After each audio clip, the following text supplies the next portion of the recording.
അങ്ങനെ നാം അവന്റെ മരണത്തിൽ പങ്കാളികളായി തീർന്ന സ്നാനത്താൽ അവനോടുകൂടെ കുരിശിടപ്പെട്ടു.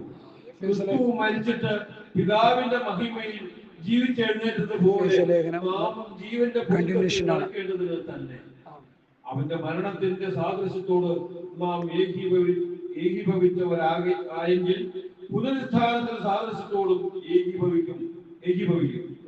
നാം ഇനി പാപത്തിൽ അടിമപ്പെടാതെ വണ്ണം പാപ ശരീരത്തിന് നീക്കം വരേണ്ടതിന് നമ്മുടെ പഴയ മനുഷ്യൻ അവനോടുകൂടെ ക്രൂശിക്കപ്പെട്ടു എന്ന് നാം അറിയുന്നു. അങ്ങനെ മരിച്ചവൻ പാപത്തിൽ നിന്ന് മോചനം പ്രാപിച്ചിരിക്കുന്നു. 7-ാം വാക്യം വരെ, 3-ാം വാക്യം തൊട്ട് 7-ാം വാക്യം വരെ സ്നാനത്തിന്റെ മഹത്വം അവിടെ പൗലോസ് വെളിപ്പെടുത്തുക, അല്ലെങ്കിൽ ദൈവത്തിന്റെ പരിശുദ്ധാത്മാവ് വെളിപ്പെടുത്തുക. ഹല്ലേലൂയ. യേശുക്രിസ്തുവിനോട് ചേരുവാൻ സ്നാനം വെക്കുന്നു. ഗലാത്യ ലേഖനത്തിൽ നമ്മൾ വായിക്കുമ്പോൾ യേശുക്രിസ്തുവിനോട് ചേരുക മാത്രമല്ല, ക്രിസ്തുവിനെ ധരിക്കുന്നു. യേശുക്രിസ്തുവിനെ ധരിക്കുന്നു സ്നാനം. അവന്റെ മരണത്തിന്റെ പങ്കാളിത്തമാണ് സ്നാനം. ഹല്ലേലൂയ. അടുത്ത്, അങ്ങനെ മരിച്ചവൻ അവന്റെ മരണത്തിൽ പങ്കാളികളായി തീർന്ന സ്നാനത്താൽ അവനോടുകൂടി കുഴിച്ചിടപ്പെടുകയാണ് സ്നാനം. യേശുവിനോട് ചേരുന്നു, യേശുവിനോടുകൂടി മരിക്കുന്നു, യേശുവിനോട് അടക്കപ്പെടുന്നു. അവന്റെ മരണത്തിൽ പങ്കാളിയായി തീർന്ന സ്നാനത്താൽ അവരോട് കുഴിച്ചിടപ്പെടുന്നു. ക്രിസ്തു മരിച്ചിട്ട് പിതാവിന്റെ മഹിമയാൽ ജീവിച്ചെഴുന്നേറ്റ പോലെ നാമും ജീവന്റെ പുതുക്കത്തിൽ നടക്കുന്നു. സ്നാനപ്പെട്ടതിന് ശേഷം ജീവന്റെ പുതുക്കം. ഹല്ലേലൂയ. അങ്ങനെ ജീവന്റെ പുതുക്കത്തിൽ നടക്കേണ്ടതിന് തന്നെ അവന്റെ മരണത്തിന്റെ സാദൃശ്യത്തോട് ഏകീഭവിച്ചവരായെങ്കിൽ അപ്പൊ മരണത്തിന്റെ സാദൃശ്യത്തോട് ഏകീഭവിക്കുന്ന സ്നാനം നീ ഏറ്റില്ലെങ്കിൽ നിനക്ക് പുനരുത്ഥാനത്തിന്റെ സാദൃശ്യത്തോട് ഏകീഭവിക്കാൻ കഴിയില്ലെന്ന് തന്നെയാണ് പരിശുദ്ധാത്മാവിടെ വെളിപ്പെടുത്തുന്നത്. അപ്പോഴാണ് ഒരു ചെകുത്താൻ ഇരുന്നുകൊണ്ട് പറയുന്നത് സ്നാനം സഭയ്ക്ക് വേണ്ട. ആരുടെ ഉപദേശമാണ്? ആ ഡിഗ്രിയൊക്കെ എടുത്തവനാ, പഠിച്ചവനാ. ഞാൻ ക്രിസ്തുവാണെന്നും പറഞ്ഞുകൊണ്ടിരുന്നത്. ഞാൻ നേരിട്ട് കണ്ടാ പറയാം, എന്റെ കുഞ്ഞെ പോയി ഇരുന്ന് വേദോസ്തം വായിച്ച് പഠിക്കും. ഓ വേദോസ്തം വായിച്ച് പഠിക്കേ. പുസ്തകം വായിച്ച് പഠിച്ച് അപ്പോസ്തലന്മാരുടെ ഉപദേശം കേട്ടനുസരിച്ച് സ്വർഗത്ത് പോകാൻ നോക്കേ. ഈ ചപ്പച്ചവറും പറഞ്ഞു കൊടുക്കാതെ എന്ത് ചെയ്യാം? വചനത്തിന്റെ നിവൃത്തി. അനേക എതിർക്രിസ്തുക്കൾ എഴുന്നേറ്റുകൊണ്ടിരിക്കുന്നു. അതിലൊന്നാണ് ഈ ചിന്നപ്പയ്യൻ. ഓർത്തുകൊള്ളുക. അവന്റെ വാക്ക് കേട്ട് ആരെങ്കിലും മുമ്പോട്ട് പോകുന്നുണ്ടെങ്കിൽ നിങ്ങൾക്ക് ദൈവം വെച്ചിരിക്കുന്നത് നരകമാണെന്ന് പറയാൻ എനിക്ക് യാതൊരു മടിയുമില്ല. ഹല്ലേലൂയ. ഇനി അടുത്ത സ്നാനത്തെ കുറിച്ച് പറയുന്ന 6-7 വാക്യം കൂടി വെച്ചാൽ വായിച്ചേ. റോമർ 6:6-7. നാം ഇനി പാപത്തിന് അടിമപ്പെടാതെ വണ്ണം പാപശരീരത്തിന് നീക്കം വരേണ്ടതിന് നമ്മുടെ പഴയ മനുഷ്യൻ അവനോടുകൂടെ ക്രൂശിക്കപ്പെട്ടു എന്ന് നാം അറിയുന്നു. പഴയ മനുഷ്യൻ ക്രൂശിക്കപ്പെട്ടു. സ്നാനത്തിലൂടെ മരണം, അടക്ക് എല്ലാം കഴിഞ്ഞിട്ട് പുനരുദ്ധാനത്തെ കുറിച്ച് പറഞ്ഞിട്ട് ഇവിടെ പറയുന്നു ക്രൂശിക്കപ്പെട്ടു. നമ്മുടെ കയ്യും കാലും കണ്ണും എല്ലാം പഞ്ചേന്ദ്രിയങ്ങൾ ക്രൂശിക്കപ്പെട്ടു. എനിക്ക് നമ്മുടെ ഇഷ്ടത്തിന് നമുക്ക് നടക്കാൻ പറ്റത്തില്ല. ഈ മർമ്മം നമ്മൾ മനസ്സിലാക്കണം. കൊരിന്ത്യർ ലേഖനത്തിൽ പൗലോസ് അത് വേറൊരു ഭാഷയിൽ പറയുന്നുണ്ട്. സ്തോത്രം. നിങ്ങളെ വിലയ്ക്ക് വാങ്ങിയിരിക്കുന്നു. ഇനി നിങ്ങൾ താങ്കൊൾക്കുള്ളവരല്ല, വാങ്ങിയവൻ ഇഷ്ടം ചെയ്യാനുള്ളവനാണ്. സ്നാനത്തിലൂടെ യേശുവിനെ ധരിച്ചു, യേശുവിനോട് ക്രൂശിക്കപ്പെട്ടു, യേശുവിനോട് കൂടി ചേർന്നു, യേശുവിനോട് മരിച്ചു, യേശുവിനോട് അടക്കപ്പെട്ടു, യേശുവിനോടുകൂടി ഉയർത്തെഴുന്നേറ്റു, ഒരു പുതിയ സൃഷ്ടിയായി. നാം ഇനി പാപത്തിന് അടിമപ്പെടാതെ വണ്ണം ഇതൊക്കെ ചെയ്തതിന്റെ പ്രധാന കാരണം ഇനി നമ്മൾ പാപത്തിന് അടിമപ്പെടാതെ പഴയ ശരീരത്തിന് നീക്കം വരേണ്ടതിന് നിങ്ങളുടെ പഴയ മനുഷ്യൻ അവനോടുകൂടി ക്രൂശിക്കപ്പെട്ടു. 7-ാമത്തെ വാക്യം വളരെ പ്രാധാന്യം. ഒന്ന് വായിച്ചാട്ടെ. അങ്ങനെ മരിച്ചവൻ പാപത്തിൽ നിന്നും മോചനം പ്രാപിച്ചിരിക്കുന്നു. അങ്ങനെ മരിച്ചവൻ പാപത്തിൽ നിന്ന് മോചനം പ്രാപിച്ചിരിക്കുന്നു. അപ്പൊ സ്നാനത്തിലൂടെ എന്തൊക്കെ കാര്യങ്ങളാണ് പൗലോസ് 3 മുതൽ 7 വരെയുള്ള വാക്യത്തിൽ പഠിപ്പിക്കുന്നത്. ഈ മഹത്തരമായ സത്യങ്ങളെ ഒരൊറ്റ വാക്കുകൊണ്ട് പറഞ്ഞ് സ്നാനപ്പെടേണ്ട, പുതിയ നിയമസഭയ്ക്ക് സ്നാനമില്ലെന്ന് പറഞ്ഞ് 12 കേസിട്ടിറക്കിയ ഉപദേശിമാരെ എനിക്കറിയാം. അവരൊക്കെ ഇന്ന് നിത്യതയിൽ വിശ്രമിക്കുന്നു എന്നൊക്കെ പറഞ്ഞുകൊണ്ടിരിക്കുക. ഏത് നിത്യതയാണെന്നുള്ളത് കണ്ടു തന്നെ അറിയണം. അതുകൊണ്ട് എന്നെ കേൾക്കുന്ന പ്രിയപ്പെട്ടവരെ, നമ്മളാരും ജാതികളെ പോലെ ആകരുത്. ഞാൻ എൻ്റെ വാക്കുകളെ വേഗത്തിൽ മുമ്പോട്ട് നയിക്കട്ടെ.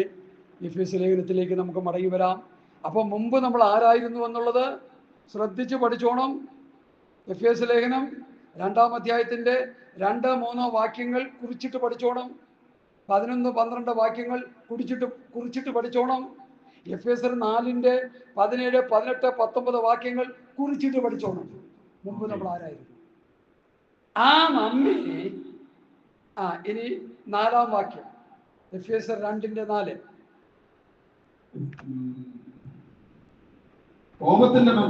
കരുണാസമ്പന്നനായ ദൈവമോ നമ്മെ സ്നേഹിച്ച മഹാസ്നേഹ നിമിത്തം അതിക്രമങ്ങളാൽ മരിച്ചവരായിരുന്ന നമ്മെ ക്രിസ്തുവിനോടുകൂടി ഉയർപ്പിക്കുകയും കൃപയാൽ നമ്മളെ രക്ഷിക്കപ്പെട്ടിരിക്കുക. ക്രിസ്തുവിനോടുകൂടി ഉയർപ്പിച്ച് കൃപയാൽ നമ്മളെ രക്ഷയുടെ അനുഭവത്തിലേക്ക് നടത്തിയിരിക്കുന്നു. അടുത്ത ക്രിസ്തുവേശുവിൽ നമ്മെ കുറിച്ചുള്ള വാത്സല്യത്തിൽ തന്റെ കൃപയുടെ അത്യന്ത ധനത്തെ വരും കാലങ്ങളിൽ കാണിക്കേണ്ടതിന് ക്രിസ്തുയേശുവിൽ അവനോടുകൂടെ ഉയർത്തെഴുന്നേൽപ്പിച്ചു സ്വർഗത്തിൽ ഇരുത്തുകയും ചെയ്തു. എന്റെ പൊന്നെ, എന്തൊക്കെ ഇവിടെ പറയുന്ന പോലെ. എന്താ ഈ പൗലോസ് ഇവിടെ പഠിപ്പിക്കുന്നത്? പുതിയ നിയമസഭ ഇത് പഠിപ്പിക്കാൻ പാസ്റ്റർമാരില്ല ഇവിടെ. ദൈവസഭയെ ഈ വചനമാകുന്ന പോഷണം കൊണ്ട് പോഷിപ്പിക്കാൻ ഇവിടെ ആളില്ലേ? അതുകൊണ്ടല്ലേ വിശ്വാസി പ്രത്യാശയില്ലാത്തവരോടെ നടക്കുന്നത്. കടം പിടിച്ചാൽ കൊടുക്കത്തില്ല.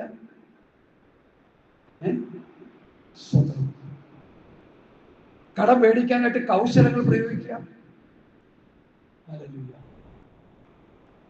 എന്തൊക്കെ ചെയ്തുകൊണ്ടിരിക്കുന്നേ? കിട്ടാവുന്നിടത്തൊക്കെ വാങ്ങി കൂട്ടിയിട്ട് പക്ഷേ പ്രാർത്ഥിക്കണേ. എന്തിനാ? കുറച്ച് ബാധ്യതയുണ്ട്, അധ്വാനിച്ചങ്ങോട്ട് കൊടുക്കേ. ഞങ്ങളൊക്കെ അങ്ങനെ ജീവിച്ചവരാ. ഞാൻ പണ്ട് 10 രൂപയ്ക്ക് ജോലി എടുത്തോണ്ടിരുന്നെന്ന് പറഞ്ഞപ്പോഴാ ഇവിടെ ഒരു പുള്ളിക്കാരൻ പറയാ ഞാൻ 4 രൂപയ്ക്ക് ജോലി എടുത്തോണ്ടിരുന്നു. അപ്പൊ ഞാൻ നാണിച്ചു. സ്വത്രം, ഞാൻ 10 രൂപയ്ക്ക് ഒരു ദിവസം പണിയെടുത്തണമെന്ന് പറഞ്ഞപ്പോ പുള്ളി പറയാൻ ഞാൻ 4 രൂപയ്ക്ക് പണിയെടുത്താണ്. ആ 4 രൂപയ്ക്ക് പണിയെടുത്തോണ്ട് എന്ത് പറ്റി? അദ്ദേഹത്തിന് ജീവിക്കാൻ ആവശ്യമായ ഭൗതികം അധ്വാനിച്ചുണ്ടാക്കി. ഞാനോ എനിക്ക് ജീവിക്കാൻ ആവശ്യമായ നന്മകൾ കർത്താവ് കൃപയാൽ തന്നു. കാരണം ഉൽപ്പത്തി പുസ്തകത്തിൽ പാപം ചെയ്തു കഴിഞ്ഞപ്പോ ആദാമിനോട് ദൈവം എന്താ പറഞ്ഞത്? ബെയർപ്പോടെ നീ പക്ഷി. അതുകൊണ്ടാണ് ഞാൻ പറഞ്ഞത് അധ്വാനിക്കാൻ പറഞ്ഞത്. അധ്വാനിക്കും നന്മ കർത്താവ് തന്നോളൂ. നമ്മുടെ വേർപ്പ് പൊടിയുമ്പോൾ അതിന്റെ നന്മ തരും. ജോഷുവ ഫ്രാൻസിസിനും അവന്റെ അമ്മയ്ക്കും തിന്നാനുള്ള നന്മയൊക്കെ കിട്ടും സഹോദര. ധൈര്യമായിട്ട് ചെയ്ത് കർത്താവ് ആ വചനത്തിലൂടെ പറഞ്ഞേക്കുന്നേ. Hallelujah, hallelujah. എന്നെ കേൾക്കുന്ന പ്രിയപ്പെട്ടവരെ, നമ്മൾ ഈ യാഥാർത്ഥ്യം മനസ്സിലാക്കണം. ഹല്ലേലൂയ. ഇവിടെ കരുണാസമ്പന്നനായ ദൈവമോ നമ്മെ സ്നേഹിച്ച മഹാസ്നേഹ നിമിത്തം. ആ മഹാസ്നേഹത്തിന്റെ ഒരു വാക്യം പറയാമോ? യോഹന്നാന്റെ സുവിശേഷം 3-ാം അധ്യായത്തിന്റെ 16-ാമത്തെ വാക്യം. തന്റെ ഏകജാതനായ പുത്രൻ വിശ്വസിക്കുന്നവരും നശിച്ചു പോകാതെ ജീവൻ പ്രാപിക്കേണ്ടതിന് അവനെ നൽകുവാൻ തക്കവണ്ണം ലോകത്തെ സ്നേഹിച്ചു എന്ന് പറഞ്ഞാൽ എന്നെ നിങ്ങളെ സ്നേഹിച്ചു എന്നാ. അങ്ങനെ സ്നേഹിക്കാനായിട്ട് പ്രമാണമുള്ള നമ്മള് പിന്നെ എങ്ങനെ സ്നേഹിക്കണമെന്ന് 1 യോഹന്നാൻ 3:16 വായിച്ചു. 1 യോഹന്നാൻ 3:16 വായിച്ചു. ഇത് രണ്ടും കൂടി ലിങ്ക് ചെയ്ത് പഠിക്കേണ്ട വാക്യങ്ങളാണ്. 1 യോഹന്നാൻ 3:16. അതെ. അങ്ങനെ സ്നേഹിക്കാനായിട്ട് വിളിക്കപ്പെട്ടവൻ എന്ത് ചെയ്യണമെന്ന് ഇതൊന്നും അറിയത്തില്ലല്ലോ ആൾക്കാർക്ക്. 3:16 യോഹന്നാന്റെ സുവിശേഷം 3:16 1 യോഹന്നാൻ 3:16 കൂടി ഒന്ന് ലിങ്ക് ചെയ്ത് പഠിച്ച പരിശുദ്ധാത്മാവ് അങ്ങനെ കൊടുത്തിരിക്കുക. അവൻ നമുക്ക് വേണ്ടി തന്റെ പ്രാണനെ വെച്ച് കൊടുത്തതിനാൽ നാം സ്നേഹം എന്തെന്ന് അറിഞ്ഞിരിക്കുന്നു. നാമും സഹോദരന്മാർക്ക് വേണ്ടി പ്രാണനെ വെച്ച് കൊടുക്കേണ്ടതാകുന്നു.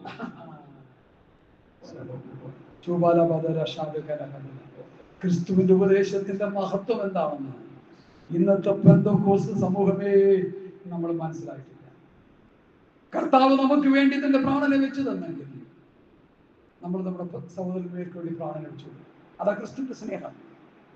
അത് പറയാൻ കഴിയും, നമുക്ക് അത് പ്രസംഗിക്കാൻ കഴിയും, വാദോരാതെ നമുക്ക് അതിനെ കുറിച്ച് പറയാൻ കഴിയും, 10 വാക്യങ്ങളൊക്കെ എടുത്ത് പറയാൻ കഴിയും. പക്ഷെ അതിന്റെ പ്രായോഗിക ജീവിതത്തിലേക്ക് വരുമ്പോൾ നമ്മൾ അവിടെ നിന്നൊക്കെ ഒളിച്ചോടി. ഹല്ലേലൂയ, ഹല്ലേലൂയ, ഹല്ലേലൂയ. കരുണാസമ്പന്നനായ ദൈവമോ, നമ്മെ സ്നേഹിച്ച മഹാസ്നേഹം നിമിത്തം അതിക്രമങ്ങളാൽ മരിച്ചവരായിരുന്ന നമ്മെ ക്രിസ്തുവിനോടുകൂടി ജീവിപ്പിച്ചു. ഇടയ്ക്ക് വേറെ ഇതിലൊരു സംഭവമുണ്ട്. ഇവിടെ 2:1 പറഞ്ഞ പാപം എന്നുള്ള വിഷയം ഈ 5-ാം വാക്യത്തിൽ കാണുന്നില്ല. അത് ശ്രദ്ധിക്കേണ്ട കാര്യം. അത് അതിക്രമങ്ങളാൽ മരിച്ചവരായിരുന്ന നമ്മെ, അത് പുതിയ നിയമസഭയെ കുറിച്ച് പറയുക, എന്നെ നിങ്ങളെ കുറിച്ച് പറയുക. മറ്റേ 1-ാം അധ്യായത്തിൽ നമ്മളെ കുറിച്ചാണെങ്കിലും അതിക്രമങ്ങളാലും പാപങ്ങളാലും ആദാമ്യ പാപ നിമിത്തവും നമ്മുടെ അതിക്രമ നിമിത്തവും നമ്മൾ മരിച്ചുപോയി. ഈ 5-ാം അധ്യായത്തിലേക്ക് 5-ാം വാക്യത്തിലേക്ക് വരുമ്പോൾ അതിക്രമങ്ങളാൽ മരിച്ചവരായിരുന്ന നമ്മെ ക്രിസ്തുവിനോടുകൂടി ജീവിപ്പിച്ചു. നമ്മുടെ അതിക്രമങ്ങൾ നിമിത്തം നമ്മുടെ അതിക്രമങ്ങൾ മരിച്ച ക്രിസ്തുവിനോടുകൂടി നമ്മെ ജീവിപ്പിച്ചു. ഇവിടെ ആദ്യം എഴുതി 2:1 എന്താ എഴുതിയിരിക്കുന്നത്? ക്രിസ്തുവിനോടുകൂടി ഉയർപ്പിച്ചു. ഇതൊക്കെ പദങ്ങൾക്ക് അർത്ഥം വെവ്വേറെയുണ്ട്. അവിടെ ക്രിസ്തുവിനോടുകൂടി ഉയർപ്പിച്ചു, ഇവിടെ ക്രിസ്തുവിനോടുകൂടി ജീവിപ്പിച്ചു. യേശു ക്രിസ്തുവിന്റെ ജീവൻ നമ്മളിലേക്ക് കർത്താവ് തന്നു.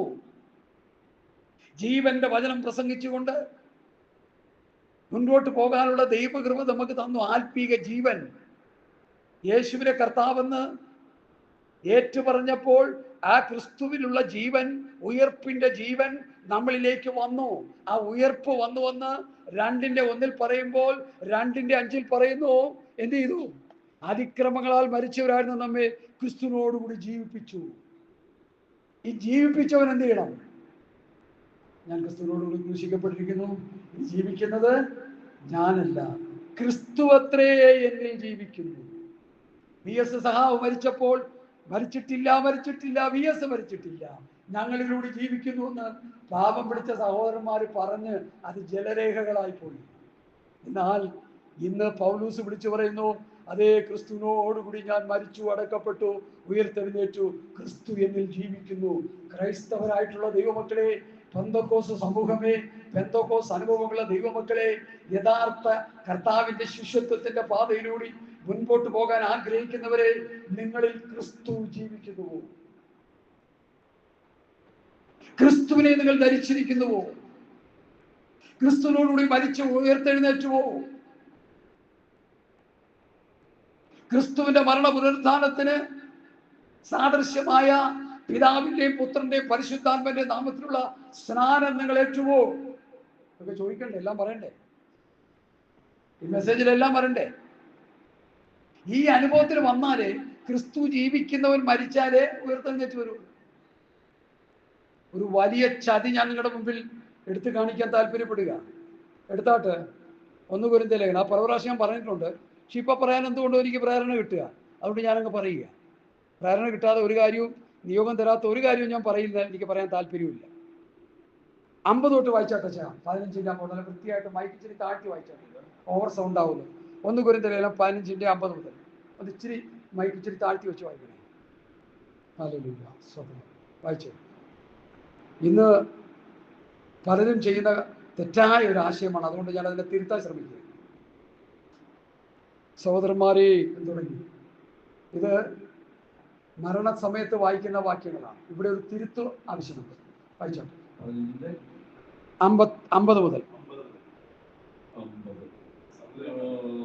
സഹോദരന്മാരെ, മാംസരക്തങ്ങൾക്ക് ദൈവരാജ്യത്തെ അവകാശമാക്കുവാൻ കഴിയുകയില്ല. ആമേൻ. ദ്രവത്വം അദ്രവത്വത്തെ അവകാശമാക്കുകയില്ല എന്ന് ഞാൻ പറയുന്നു. ഞാൻ ഒരു മർമ്മം നിങ്ങളോട് പറയാം. നാം എല്ലാവരും നിദ്ര കൊള്ളുകയില്ല. എന്നാൽ അന്ത്യകാലത്തിങ്കൽ പെട്ടെന്ന് കണ്ണി വെക്കുന്നതിനിടയിൽ നാം എല്ലാവരും രൂപാന്തരപ്പെടും. കാഹളം ധരിക്കും, മരിച്ചവർ അക്ഷയരായി ഉയർത്തുകയും നാം രൂപാന്തരപ്പെടുകയും ചെയ്യും. ഈ ദ്രവത്വമുള്ളത് അദ്രവത്വത്തെയും ഈ മർത്യമായത് അമർത്യത്തെയും ധരിക്കണം. ഈ ദ്രവത്വമുള്ളത് അദ്രവത്വത്തെയും ഈ മർത്യമായത് അമർത്യത്വത്തെയും ധരിക്കുമ്പോൾ മരണം നീങ്ങി ജയം വന്നിരിക്കുന്നു എന്ന് എഴുതിയ വചനം നിവൃത്തിയാകും. ഹേ മരണമേ, നിന്റെ ജയം എവിടെ? ഹേ മരണമേ, നിന്റെ വിഷമുള്ളവർ എവിടെ? മരണത്തിന്റെ വിഷമുള്ള പാപം, പാപത്തിന്റെ ശക്തിയോ ന്യായപ്രമാണം. മതി. ഈ 55 56 വാക്യങ്ങൾ ഒരു ശവശരീരത്തെ കിടത്തിയിട്ട് ഒരു ശുശ്രൂഷകൻ പറയുന്ന ഒരു വാക്യമാണ്. ഇവിടെ തിരുത്താനായിട്ട് ദൈവാത്മാവിന്റെ ഉള്ളിൽ പ്രേരണകളുണ്ടാ തിരുത്തുന്നത്. മരിച്ചു കിടക്കുന്ന വ്യക്തിക്ക് ഈ വാക്യം പറയാനുള്ള ആത്മീക വളർച്ച അവനുണ്ടായിരിക്കണമെന്നാണ് എന്റെ വാദം. അവര് വല്ലയിടത്തും കിടന്ന് വല്ലവർക്കും വേണ്ടി പറയുകയല്ല പാസ് ചെയ്യേണ്ടത്. ഈ മരിച്ചു കിടക്കുന്ന സഹോദരൻ, ഹേ മരണമേ, നിന്റെ ജയം എവിടെ? ഹേ മരണമേ, നിന്റെ വിഷമുള്ളവിടെ? മരണത്തിന്റെ വിഷമുള്ള പാപം, പാപത്തിന്റെ ശക്തി ന്യായപ്രമാണമെന്ന് മരിച്ചു കിടക്കുന്ന വ്യക്തി പറയത്തക്ക നിലയിൽ ഒരു ആത്മീക വളർച്ചയിലേക്കും ഒരു ആത്മീക വർധനവിലേക്കും ഒരു ആത്മീക നിറവിലേക്കും അവൻ വരാതെ അവന് വേണ്ടി ഞാൻ പറഞ്ഞത് കൊണ്ട് എന്ത് പ്രയോജനം? എന്റെ ചോദ്യം. ആരെങ്കിലും ഒന്ന് മറുപടി തന്നാൽ നല്ലതായിരുന്നു. അതിന്റെ അർത്ഥം ഇത്രേ ഉള്ളൂ. മരിക്കുന്നതിന് മുൻപ് മരണാനന്തര ജീവിതത്തെക്കുറിച്ച് ദൈവമക്കളെ ദൈവവചനത്തിലൂടെ പഠിപ്പിച്ച് പ്രത്യാശ നിർഭരമായ ഒരു ക്രിസ്ത്യ ജീവിതം നയിക്കത്തക്ക നിലയിൽ ഈ ഉപദേശം കൊണ്ട് അവരെ വളർത്തിയെടുക്കണം. തലയായ ക്രിസ്തുവിന്റെ ഉപദേശം, അപ്പോസ്തലന്മാരുടെ ഉപദേശം കേട്ട് കൂട്ടായ്മ വരച്ച് അപ്പം നുറുക്കി പ്രാർത്ഥന കഴിച്ചും പോന്നു ഒന്നാമത്തെ സഭ, പത്രോസിന്റെ പ്രസംഗത്തിൽ രക്ഷിക്കപ്പെട്ട സഭ. ആ സഭയ്ക്ക് അപ്പോസ്തലന്മാരുടെ ഉപദേശം നഷ്ടമായപ്പോൾ അവരെന്ത് പറ്റി? അവർക്ക് പിന്നെ വേദപുസ്തകത്തിലെ ആവശ്യമില്ലാത്ത കാര്യങ്ങളൊക്കെ എടുത്ത് പഠിപ്പിച്ചുകൊണ്ടിരിക്കുക. ഓരോ പ്രസംഗത്തിന്റെ ഹെഡിങ് ഞാൻ കാണുമ്പോൾ എനിക്ക് സങ്കടമാണ്. വാട്സപ്പ് യൂട്യൂബിലൂടെ ഓരോ പ്രസംഗങ്ങൾ ചെക്ക് ചെയ്യുമ്പോൾ അതിന്റെ പ്രസംഗത്തിന്റെ വാക്യങ്ങളൊക്കെ എഴുതിയിരിക്കും. വെറും ലോകത്തിന്റെ ഭാഷ എഴുതി വെച്ചേക്കുന്നേ. മരണമേ, നിന്റെ ജയം എവിടെ? മരണമേ, നിന്റെ വിഷമുള്ളവിടെ എന്ന് മരിച്ചു കിടക്കുന്നവൻ പറയത്തക്ക നിലയിലുള്ള ഒരു ആത്മീക നിലവാരത്തിലേക്ക് ആ സഹോദരൻ വന്നിട്ടുണ്ടോ പാസ്റ്ററെ? പറയുന്ന പാസ്റ്ററോട് ഞാൻ ചോദിക്കുക. ഇല്ല. ഒരിക്കൽ പോലും കേട്ട് കാണത്തില്ല അവൻ ആ വാക്യം. എന്റെ ഭാഷ ഒരിക്കൽ പോലും കേട്ട് കാണത്തില്ല. സങ്കീർത്തനവും വായിച്ച് മോശയും ദാവീദ് ഏലിയാവും തമ്മിലടിയും വടക്കും കുത്തും വെട്ടും കുത്തുമായിട്ട് നടക്കുന്നവൻ എങ്ങനെ ഇത് കേൾക്കുന്നത്? അടുക്കടുക്കായിട്ട് പുതിയ നിയമം പഠിപ്പിച്ച് ആ മരണാനന്തര ജീവിതത്തെക്കുറിച്ചുള്ള ഒരു പ്രത്യാശ, ക്രിസ്തുവിൽ മരിച്ചവർ ഉയർത്തെഴുന്നേൽക്കുകയും ജീവനോടിരിക്കുന്നവർ രൂപാന്തരം പ്രാപിക്കുകയും ചെയ്യുമെന്ന് ക്രിസ്തുവിന്റെ ഉപദേശം പഠിപ്പിച്ച് അവനെ ആത്മീക വളർച്ചയിലേക്കും ആത്മീയ വർധനവിലേക്കും, നേരത്തെ നമ്മൾ വായിച്ചതുപോലെ സ്തോത്രം, പ്രവൃത്തി പുസ്തകം 9-ാം അധ്യായത്തിൽ നമ്മൾ എന്താ വായിച്ചത്? അത് മറന്നുപോകരുത്, ആ വാക്യം വിട്ടുപോകരുത്. യഹൂദ, ഗലീല, ശമരിയ ദേശങ്ങളിലുള്ള സഭകൾക്ക് എന്തുണ്ടായി? ആത്മീയ വർധനവുണ്ടായി, സഭയ്ക്ക് സമാധാനമുണ്ടായി. അത് ആത്മീയ വർധന പ്രാപിച്ചു. കർത്താവിനോടുള്ള ഭക്തിയിലും പരിശുദ്ധാത്മാവിന്റെ പ്രബോധനത്തിലും നടന്ന് പെരുകിക്കൊണ്ടിരുന്നു. സഭ വിശ്വാസികൾ ആത്മീയ വളർച്ച പ്രാപിച്ചു, ആത്മീയ വർധന പ്രാപിച്ചു. മരണാനന്തര ജീവിതത്തെക്കുറിച്ച് അവൻ എന്തുണ്ട്? പ്രത്യാശയുണ്ട്. ഇന്ന് എത്ര പേർക്ക് പ്രത്യാശയുണ്ട്? നമ്മുടെ ഇവിടെ ഒരു പാട്ട് പാടിയില്ല. ഏത് പാട്ടാ പാടിയത്? ഏത് പാട്ടാ നമ്മൾ പാടിയത്? മുത്തിനാൽ നിർമ്മിതമാ 12 ഗോപുരമേ, തവ മഹത്വം കണ്ടിട്ടെല്ലാരും നീ മമകണ്ണുകൾ അടുത്ത് അന്തരയില്ല നാടേ ദൈവ തേജസ്സ മിന്നും വീടേ, തവ വിളക്കാം ദൈവത്തിൻ കുഞ്ഞാടിലേ, അളവന്റെ പാടി സ്തുതിച്ചേരും ഞാൻ. കഷ്ടമില്ലാതെ ദൈവം ഭക്തര് വിശ്രാമമേ പുകൾ പെരുകും പുത്തനാരും ശരവേ തിരുമാറിൽ ഞാൻ ചാരിടുമോ ശുദ്ധവും ശുഭ്രവുമായുള്ള ജീവജലനദിയിൽ ഇരുകരയും ജീവവൃക്ഷങ്ങൾ പരിലസിക്കും ദൈവത്തിനുദ്യാനമേ. മതി മതി മതി. ഈ പാട്ട് പാടിയപ്പോ എന്റെ ഹൃദയം പിടച്ചു വികസിക്കുക. കാരണം പഴയ നിയമ ഭക്തന്മാർ ജീവിതത്തിന്റെ പ്രത്യാശയിൽ അവര് പാടിയ പാട്ടുകള് ഇന്ന് സഭയിൽ പാടാൻ പറ്റാതെ ചാക്കാല വീട്ടിലേക്ക് പാടാൻ ഇവർ ഒരുക്കി വെച്ചിരിക്കുക. ഇവർ ഹെഡിങ് കൊടുത്തിരിക്കുന്നത് മരണവും ശവസംസ്കാരവും. മരണവും ശവസംസ്കാരവും വന്നാൽ ഈ പാട്ട് വരുള്ളൂ. സഹോദര, പുതിയ യെരൂശലേമിലേക്ക് പോകുന്ന നീ ആ പട്ടണത്തിന്റെ മനോഹാരിത ഒന്ന് പാടിയാൽ നിനക്ക് എന്താ കുഴപ്പം?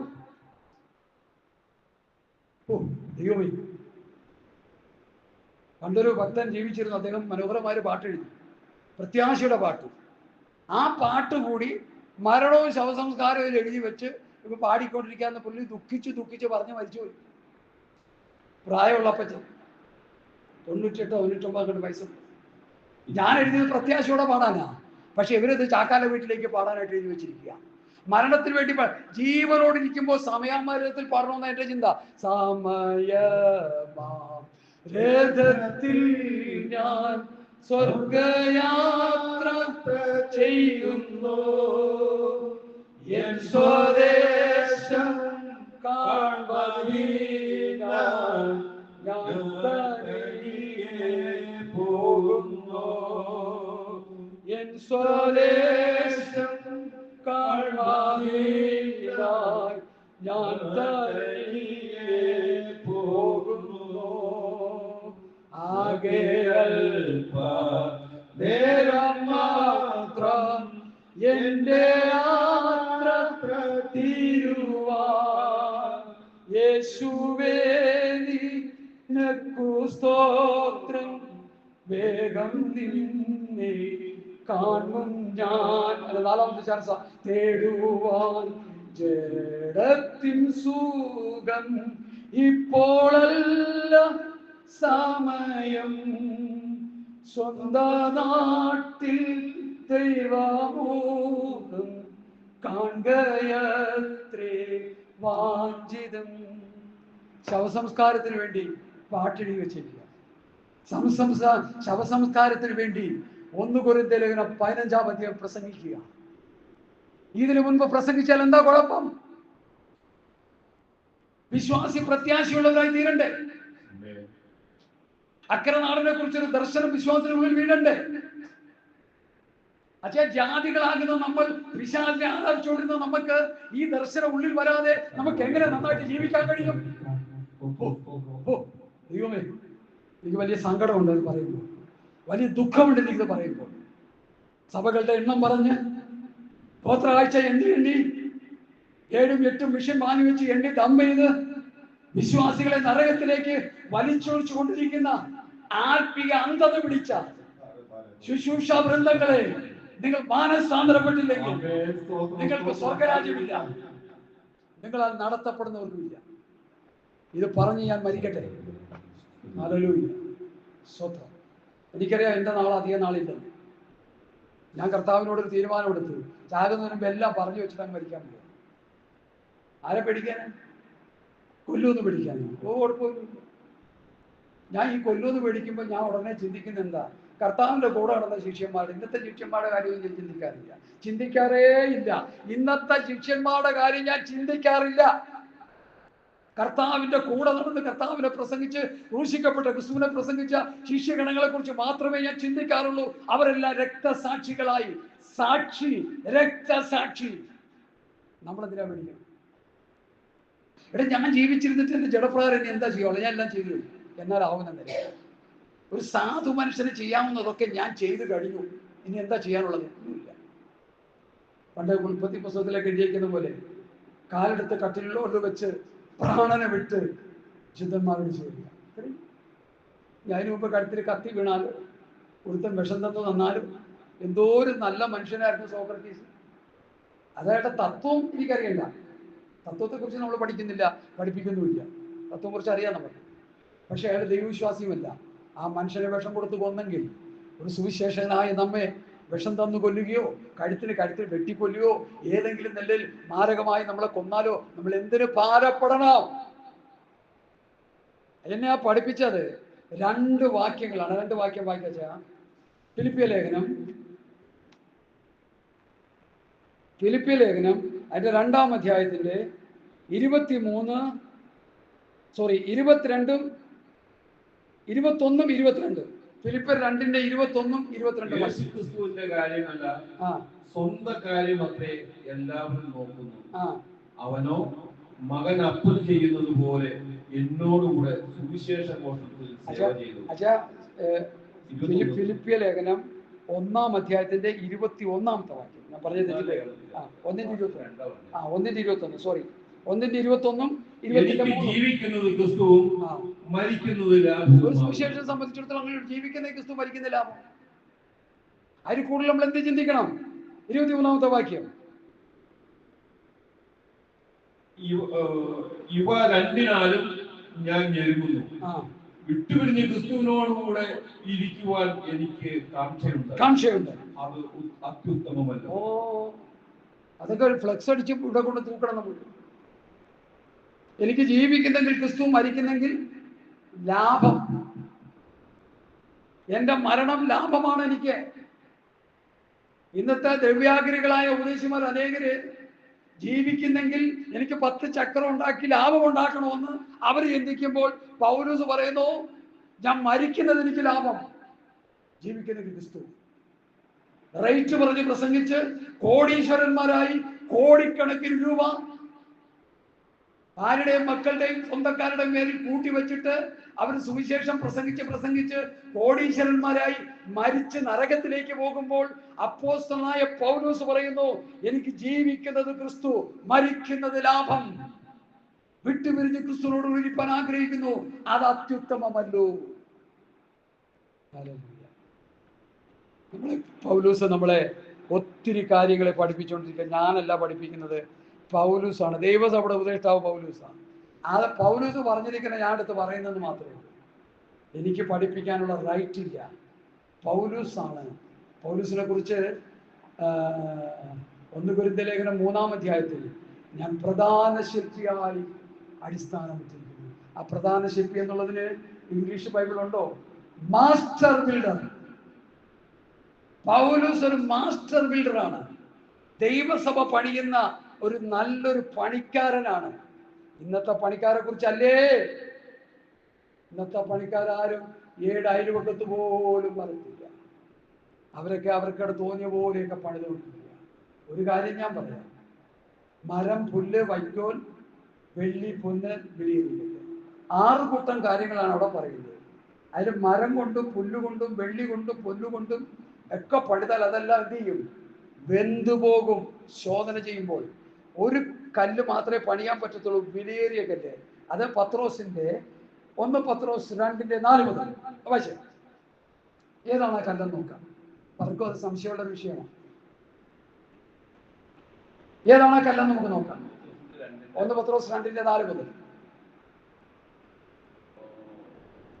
നിങ്ങൾ മനുഷ്യർ തള്ളിയതെങ്കിലും ദൈവസന്നിധിയിൽ ശ്രേഷ്ഠവും മാന്യവുമായ ജീവനുള്ള കല്ലായ അവന്റെ അടുക്കൽ വന്നിട്ട്, യേശുക്രിസ്തുവിനെ കുറിച്ച് പറയാം. ജീവനുള്ള കല്ലായ അവന്റെ അടുക്കൽ വന്നിട്ട് നിങ്ങളും ജീവനുള്ള കല്ലുകൾ എന്ന പോലെ. അപ്പൊ യേശുവിന്റെ അടുക്കൽ വന്ന ആത്മീക ജീവൻ പ്രാപിച്ച ജീവനുള്ള കല്ലുകൾ എന്ന പോലെ ആത്മീയ ഗ്രഹമായി യേശുക്രിസ്തു മുഖാന്തരം ദൈവത്തിന് പ്രസാദമുള്ള ആത്മീയ യാഗം കഴിപ്പാൻ തക്ക വിശുദ്ധ പുരോഹിത വർഗമാകേണ്ടതിന് പണിയപ്പെടുന്നു. അപ്പൊ ഏത് കല്ലാ പണിയപ്പെടുന്നത്?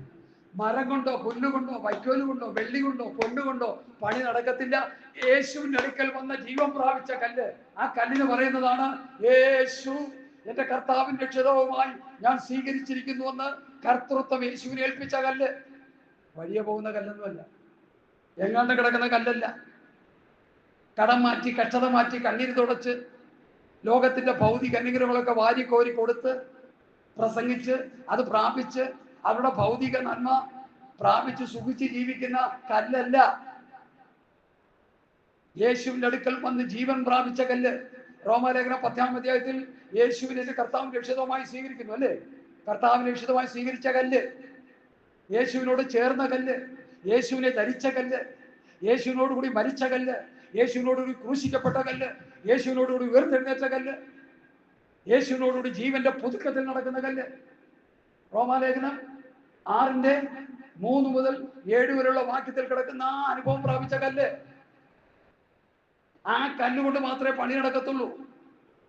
മാസ്റ്റർ ബിൽഡറായ പൗലോസ് പറയുന്നു, യേശുവിന്റെ അടുക്കൽ വന്ന് ജീവൻ പ്രാപിച്ച കല്ലുകൾ കൊണ്ടുവന്നാണ് ഈ മനോഹരമായ സൗധം ദൈവസഭ പണിയപ്പെടുന്നത്. ഏത് കല്ലിലൂടെ പണിയപ്പെടുന്നത്? മൂലക്കല്ലായ യേശു. ഹല്ലേലൂയ. അല്ലാത്ത ഒന്നും രക്ഷയില്ല. പത്രോസ് പറയുന്നു മറ്റൊരുത്തരും രക്ഷയില്ല, രക്ഷിക്കപ്പെടുവാൻ ആകാശത്തിന് കീഴിൽ വേറൊരു നാമമില്ല. അവിടെ മൂലക്കല്ലെന്ന് പറയുന്നുണ്ട്. വേണമെങ്കിൽ അതൊന്ന് വായിച്ചേ. പ്രവൃത്തി 4 അതൊക്കെ വളരെ വിലപ്പെട്ട വാക്യങ്ങളാണ് അതൊക്കെ. ഹല്ലേലൂയ. സ്തോത്രം സ്തോത്രം സ്തോത്രം സ്തോത്രം. നിങ്ങൾ ക്രൂശിച്ചവനും 10 തൊട്ട് വായിച്ചോ. 10-11 വായിച്ചോ. 4 നിങ്ങൾ ക്രൂശിച്ചവനും ദൈവം മരിച്ചവരിൽ നിന്ന് ഉയർപ്പിച്ചവനുമായി നസറാനായ യേശു ക്രിസ്തുവിന്റെ നാമത്തിൽ തന്നെ അവൻ സൗഖ്യമുള്ളവനായി നിങ്ങളുടെ മുമ്പിൽ നിൽക്കുന്നു എന്ന് നിങ്ങൾ എല്ലാവരും ഇസ്രായേലും ഒക്കെയും അറിഞ്ഞുകൊള്ളുവിൻ. വീട് പണിയുന്നവരായ നിങ്ങൾ തള്ളിക്കളഞ്ഞിട്ട് കോണിന്റെ മൂലക്കല്ലായി തീർന്ന കല്ല് ഇവൻ തന്നെ. മറ്റൊരുവനും രക്ഷയില്ല. നാം രക്ഷിക്കപ്പെടുവാൻ ആകാശത്തിന് കീഴിൽ മനുഷ്യരുടെ ഇടയിൽ നൽകപ്പെട്ട വേറൊരു നാമവും ഇല്ല. ഈ മൂലക്കല്ലിനോട് ചേർത്ത് പണിയപ്പെടുന്ന കല്ലുകളാണ് പുതിയ നിയമവിശ്വാസം. എന്തിനാണ് പണിയുന്നത്? പരിശുദ്ധാത്മാവാണ് പണിയുന്നത്. എന്തിനാണ് പണിയുന്നത്? ആത്മാവ് വസിക്കുന്ന മന്ദിരമായി തീരാനാണ് പണിയുന്നത്.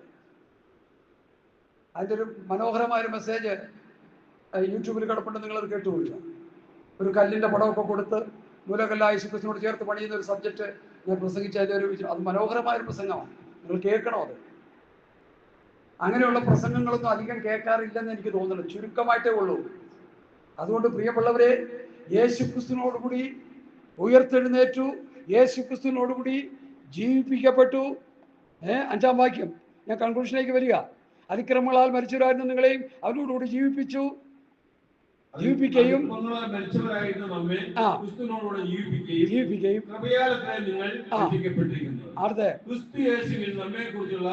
വാത്സല്യത്തിൽ തന്റെ കൃപയുടെ അത്യന്ത ധനത്തെ വരും കാലങ്ങളിൽ കാണിക്കേണ്ടതിന് ക്രിസ്തു യേശുവിൽ അവനോടുകൂടെ ഉയർത്തെഴുന്നേൽപ്പിച്ചു സ്വർഗത്തിൽ ഇരുത്തുകയും ചെയ്തു. ഈ മൂന്നാമത്തെ പ്രയോഗം ഉയർത്തെഴുന്നേൽപ്പിച്ചു, ജീവിപ്പിച്ചു. അവസാനം 7-ാം വാക്യത്തിൽ യേശു ക്രിസ്തുവിൽ അവനോടുകൂടി ഉയർത്തെഴുന്നേൽപ്പിച്ച് സ്വർഗത്തിൽ ഇരുത്തിയിരിക്കുക. ഉയർത്തെഴുന്നേൽപ്പിച്ചു, ജീവിപ്പിച്ചു. അവസാനം ഈ ഖണ്ഡികയുടെ അവസാനം 7-ാം വാക്യത്തിൽ വരുമ്പോൾ ക്രിസ്തുവിൽ അവനോടുകൂടി ഉയർത്തെഴുന്നേൽപ്പിച്ചു സ്വർഗത്തിൽ ഇരുത്തിയിരിക്കുക. പുതിയ നിയമവിശ്വാസി സ്വർഗത്തിലിരിക്കുക. ആശയക്കുഴപ്പമുണ്ടാകാം. ദൈവരാജ്യം ഭക്ഷണം പാനീയമല്ല, നീതി, സമാധാനം, പരിശുദ്ധാത്മാവിൽ സന്തോഷം, ആത്മസന്തോഷത്താൽ നിറയപ്പെട്ട് സ്വർഗീയമായ അവസ്ഥയിലാണ് ഒരു പുതിയ നിയമവിശ്വാസി. അങ്ങനെയാണോ? ഇന്നത്തെ വിശ്വാസികൾ അങ്ങനെയാണോ? പൗലോസ് അതാ പഠിപ്പിക്കുന്നത്. നമ്മൾ അങ്ങനെ ആകണമെന്ന കർത്താവ് ആഗ്രഹിക്കുന്നത്. ഞാൻ എൻ്റെ വാക്കുകളിലൂടെ ഉപസംഹരിക്കുക. അപ്പോ ഉയർപ്പിച്ചു, ജീവിപ്പിച്ചു, ഉയർത്തെഴുന്നേൽപ്പിച്ചു, സ്വർഗത്തിൽ ഇരുത്തി. എന്തിനാണ് ഇരുത്തിയതെന്ന് 6-ാം വാക്യം ഒന്നുകൂടി വായിച്ചു. അത് വായിച്ച് നമ്മൾ കൺക്ലൂഷൻ ചെയ്യാൻ പോകും. നിങ്ങൾ ക്രിസ്തു യേശുവിൽ നമ്മെ കുറിച്ചുള്ള വാത്സല്യത്തിൽ തന്റെ കൃപയുടെ അത്യന്ത ധനത്തെ വരും കാലങ്ങളിൽ കാണിക്കേണ്ടതിന്. യേശു ക്രിസ്തുവിന്റെ കൃപയുടെ അത്യന്ത ധനത്വം ഉയർത്തെഴുന്നേൽപ്പിച്ച, ജീവിപ്പിച്ച, ഉയർത്തെഴുന്നേൽപ്പിച്ച് സ്വർഗത്തിൽ ഇരുത്തിയ വിശ്വാസികൾ യേശുക്രിസ്തുവിന്റെ അത്യന്ത ധനം നമ്മളിൽ കാണണം. കൃപയുടെ അത്യന്ത ധനം നമ്മളിൽ കാണണം. കൊരിന്ത് സഭയിൽ അത് കണ്ടു. ക്രിസ്തുവിനെ കണ്ടില്ല. 2 അധ്യായത്തിൽ 2 ലേഖനത്തിൽ ക്രിസ്തുവിന്റെ പത്രങ്ങളായില്ലേ? ഇപ്പൊ നമ്മളെവിടെ നിൽക്കുന്നു? ഞാനെവിടെ നിൽക്കുന്നു? നിങ്ങളെവിടെ നിൽക്കുന്നു? നമ്മളൊന്നും ആയിട്ടില്ല. നമ്മൾ ഓടിക്കൊണ്ടിരിക്കുക. അതാകാൻ വേണ്ടി അതിനുള്ള ഉപദേശം ദൈവത്തിന്റെ പരിശുദ്ധാത്മാവ് ഇന്ന് പൽക്കാലം നമുക്ക് തന്നിരിക്കുക. നമുക്ക് ഓടാം, വിരുന്ന് പ്രാപിക്കാനായിട്ട് ഓടാം. തികഞ്ഞു എന്ന് ഞാൻ പൗലോസ് പറയുന്നു. തികഞ്ഞവനല്ല, തികയാൻ വേണ്ടി ഓടിക്കൊണ്ടിരിക്കുന്നവനാണ്. ഒന്ന് ഞാൻ ചെയ്യുന്നു, പിൻവിളവ് മറന്ന് മുൻപണ്ടി ആഞ്ഞ് പരമയുടെ വിരുദ്ധനായി ലാക്കിലേക്ക് ഓടുന്നു. ഓട്ടക്കളത്തിൽ എന്താ സംഭവിക്കുന്നത്? സകല ഭാരവും മുറുകെ പറ്റുന്ന പാപവും വിട്ട് മുമ്പിലുള്ള ലക്ഷ്യം പ്രാപിപ്പാൻ ഓടുകയാണ്. അങ്ങനെയാണോ നമ്മൾ ജീവിക്കുന്നത്? ഉൽപ്പത്തി പുസ്തകത്തിൽ ഒരു ദൂതുകൂടി പറഞ്ഞങ്ങ് നിർത്താം.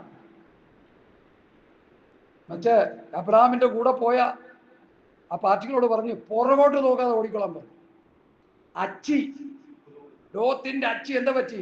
പുറകോട്ട്. ഇത് പല അച്ചിമാരും പുറകോട്ട് നോക്കി ഓടുക. യാതൊരു സംശയമില്ല. ഓടിയിട്ട് എന്താ പറ്റി? ദൈവത്തിന്റെ ദൂതം പറഞ്ഞു പൊക്കോളാൻ പറഞ്ഞു. ഇവിടെ എങ്ങും നിൽക്കരുത്, പൊക്കോളാൻ പറഞ്ഞു. അയ്യോ, എനിക്ക് അത്രയും ദൂരം ഒന്നും ഓടാൻ പറ്റില്ല, മുട്ടുവേദനയൊക്കെ ഉള്ളതാണ്, അതുകൊണ്ട് അവിടെ വരെ ഓടാം. എന്നാൽ അങ്ങോട്ട് നോക്കൂ, നോക്കടേ, കൺസെഷൻ കൊടുക്കണം ദൈവം. അവിടെ വരെ ഓടിക്കോന്നു. അധികം അക്കടായിട്ടൊന്നും. അവസാനം ഓടി ഓടി ഓടി ലോത്തച്ചായം മേടിച്ചു കൂട്ടിയ സാധനങ്ങളെല്ലാം ഫോറിൻ എക്യുപ്മെന്റ്സ് ആണല്ലോ, ഒന്ന് വീടുകൾ മുഴുവൻ. അതെല്ലാം ഒന്ന് കാണട്ടെ, ഒന്ന് പിരിഞ്ഞു നോക്കി, അതോടെ തീർന്നു. റിമെമ്പർ ലോട്ട്സ് വൈഫ് എന്ന് ലൂക്കോസിന്റെ സുവിശേഷത്തിൽ കർത്താവ് എഴുതി വെച്ചു. ലോത്തിന്റെ ഭാര്യയെ ഓർത്തുകൊള്ളാൻ. ഓട്ടക്കളത്തിൽ ഓടി അമ്പെ പരാജയപ്പെട്ട ലോത്തിന്റെ ഭാര്യ നമുക്കൊരു ചോദ്യചിഹ്നമാണ് നമ്മുടെ മുന്നിൽ. ലോത്തിനെയോ പത്രോസിന്റെ ലേഖനത്തിലേക്ക് ചെല്ല്. നീതിമാനായി വലഞ്ഞുപോയ നീതിമാനായ ലോത്ത് രക്ഷിക്കപ്പെട്ടു, സ്നാനപ്പെട്ടു, പരിശുദ്ധാംശം പ്രാപിച്ചു. ഓട്ടക്കളത്തിൽ ഓടി വലഞ്ഞു പോകരുത്, കൽത്തൂണായി പോകരുത്, തെറ്റായി പോകരുത്. കർത്താവ് ഈ വായനകളാൽ നമ്മെ അനുഗ്രഹിക്കട്ടെ. നമുക്ക് കണ്ണുകളടയ്ക്കാം, പ്രാർത്ഥിക്കാം. ഹല്ലേലൂയ. എത്ര മനോഹരമായ ഒരു സന്ദേശം. ഞാനും പേടിച്ചു പോയി വചനം പറഞ്ഞപ്പോൾ എന്റെ അവസ്ഥ ഇതൊക്കെ തന്നെയാണ്. അതൊരു അങ്ങനെ സംഭവിക്കരുത്, എനിക്ക് സംഭവിക്കരുത്, നമുക്ക് ആർക്കും ഇത് സംഭവിക്കരുത്, നമ്മുടെ കുടുംബത്തിലുള്ള ആർക്കും ഇത് സംഭവിക്കരുത്. പ്രിയമുള്ളവരെ, ഓട്ടക്കളത്തിൽ അനേകർ ഓടുന്നെങ്കിലും ഒരുവരെ പിടിച്ചു പ്രാപിക്കാനോട്. ഞാൻ നന്നായി ഓടിയിരുന്നു, ഓട്ടം തടുത്തു കളയാൻ 6 തടുത്തു കളഞ്ഞു എന്ന് ഗലാത്യരോട് പൗലോസ് ചോദിക്കുക. അപ്പോസ്തലനായ പൗലോസിൽ നിന്ന് വചനം കേട്ട് ഓടിക്കൊണ്ടിരുന്ന ഗലാത്യ സഭ, സ്തോത്രം, ന്യായപ്രമാണത്തിന്റെ ഉപദേശം പ്രസംഗിച്ച് അവരെ വലിച്ചോണ്ട് പോയപ്പോൾ പൗലോസ് ചോദിക്കുകയാണ്, നിങ്ങൾ നന്നായി ഓടിയിരുന്നു, എന്നാൽ ആരും നിങ്ങളെ തടുക്കുന്ന അനേകരുണ്ട്. ദുഷ്ടനായ സാത്താൻ അനേകരെ കൊണ്ടുവന്ന് നമ്മുടെ ആത്മീയ ഓട്ടക്കളത്തിൽ നമ്മളെ തടഞ്ഞു കളയും. അത് പാസ്റ്റർമാരായിരിക്കാം, അത് വിശ്വാസികളായിരിക്കാം, ഒരുപക്ഷെ അത് മറ്റുള്ളവരായിരിക്കാം. ദൈവമക്കളെ ജാഗരൂകരായിരിക്കുക. പ്രാർത്ഥിക്കാം. സ്തോത്രം. എല്ലാവരും കണ്ണുകളുടെ ചാട്ട്. സ്തോത്രം. ജോർജ് പ്രാർത്ഥിച്ചാൽ പ്രാർത്ഥിച്ച് അവസാനിപ്പിച്ചു.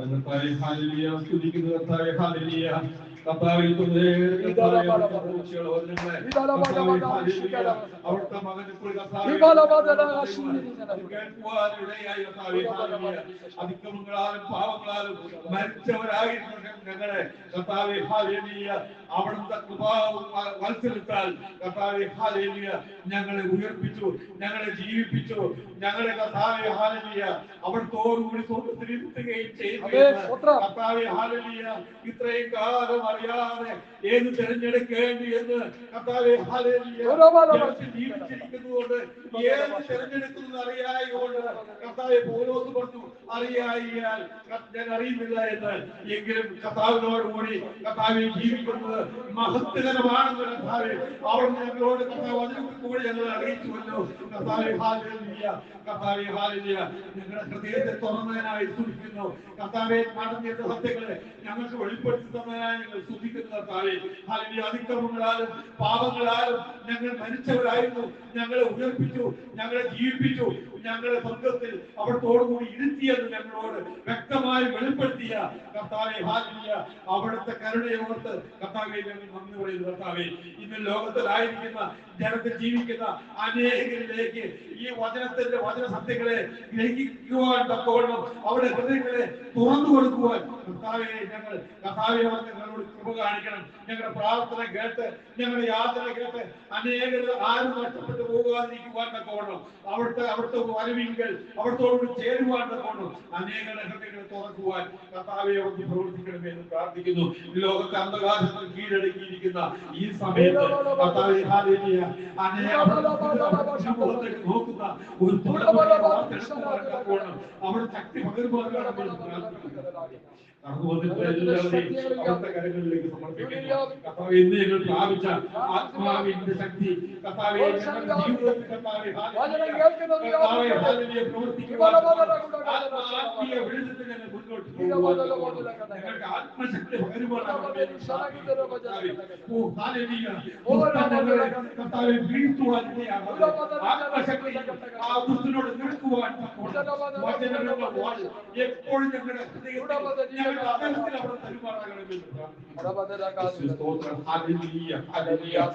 കേൾക്കാത്ത കടന്നു വരാത്ത എല്ലാ മക്കൾക്കും വേണ്ടി പ്രാർത്ഥിക്കുന്ന കർത്താവേ ഞങ്ങളുടെ തലമുറകളെ ഓർത്ത് ഞങ്ങൾ പ്രാർത്ഥിക്കുന്ന കർത്താവേ അവർ നഷ്ടപ്പെട്ടു പോകുവാൻ ഇടയാകാതെ വണ്ണം കർത്താവേ ഹാലേലൂയ അവർ കർത്താവേ ലോകത്തിന്റെ വഴികളിൽ ചിന്തിക്കുമ്പോൾ കർത്താവേ ഹാലേലൂയ അവരുടെ ഹൃദയത്തെ ഒന്ന് രൂപാന്തരപ്പെടുത്തുവാൻ തക്കവണ്ണം കർത്താവേ ഹാലേലൂയ അവിടുന്ന് കരുണ തോന്നണമേ പ്രാർത്ഥിക്കുന്നു.